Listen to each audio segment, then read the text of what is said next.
నమస్కారం అందరికీ. నవజీవన బృందావని. మనిషి జీవితమే అరుదైన అనుభవాల సమాహారం. వాటిలో ఆనందాలకు పొంగి పొర్లకుండా, బాధలు వచ్చినప్పుడు కుంగిపోకుండా స్థితప్రజ్ఞతతో ముందుకు సాగాలి. అది సాధ్యమా అంటే సాధనతో సాధ్యమేనని చెప్పవచ్చు. కొంతమంది తమకు జీవితంలో ఎలాంటి ఆనందము లేదని వాపోతూ ఉంటారు. చిన్న చిన్న కష్టాలకే అంతులేని ఆవేదనకు గురవుతారు.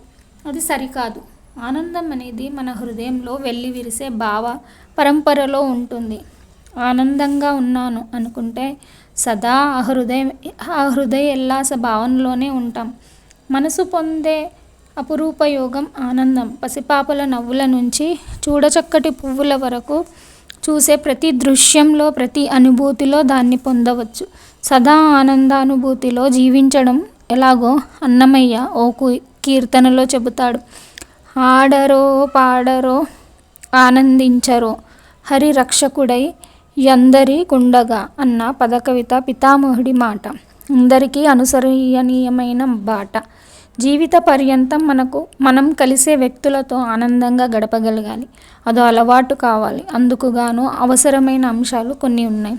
ఇందులో ప్రధానమైనవి ఉన్నదాంతో తృప్తి పొందడం, అసూయను వదిలేయడం. వస్తు సంపదలన్నీ మనిషి సృష్టించుకున్నవే. వాటి రాకపోకలన్నీ తాత్కాలికమేనన్న అవగాహన మనలో ఉండాలి.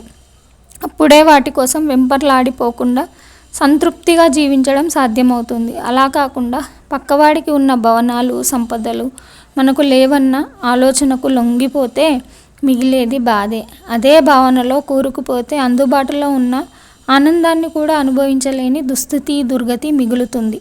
అటువంటి స్థితిలో మనం ఆర్జించింది ఏదైనా నిరర్ధకమవుతుంది.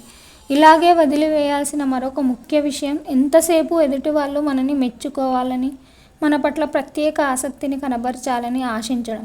అది నిరాశకు గురి చేస్తుంది. మొదట మనం ప్రశంసలకు అర్హమైన గుణాలను సొంతం చేసుకోవాలి. తర్వాత ఎదుటివారిలోని మంచిని మెచ్చుకోవడం అలవర్చుకుంటే మనం ఆశించకుండానే మనకి అలాంటి అభినందనలు లభిస్తాయి. సంతోషంగా, ప్రసన్న వదనంతో కనిపించే మనిషితో సంభాషించడానికి, సమయం గడపడానికి అందరూ ఇష్టపడతారు. అలా ఉండగలగడం వివేకానికి ప్రతీక. సహజ సిద్ధంగా ముఖంపై కదలాడే నవ్వు ఆయా వ్యక్తుల జీవితాల్లో అప్రయత్నంగానే ఆమనిని విరబూయిస్తుంది. నలుగురిని వారికి సన్నిహితుల్ని చేస్తుంది. ఎప్పుడూ ఏదో కోల్పోయినట్టు ఉండేవారిని, దుమదుమలాడేవారిని తమతో కలుపుకోవడానికి చాలామంది ఇష్టపడరు. గ్రీష్మ తాపాన్ని తట్టుకుంటేనే చైత్రమాసంలో పరిమళించే సుమాలు విచిత్రమైన శోభతో కనువిందు చేస్తాయి. వేడిమిలోనూ చలువను పొందడం అన్న భావనకు నిజమైన సంకేతం వసంతం. అదేవిధంగా మన జీవితంలో ఎదురయ్యే కష్టనష్టాలను మనోనిగ్రహంతో తట్టుకుంటూ సంతృప్తితో సాగితే సంతోషం సదా మన సొంతమవుతుంది. నవజీవనానికి బాటలు వేస్తూ బృందావనం ముంగిటనే సాక్షాత్కరిస్తుంది. ఈరోజు అంతర్యామి ఇంతటితో ముగుస్తుంది. ధన్యవాదాలు అందరికీ.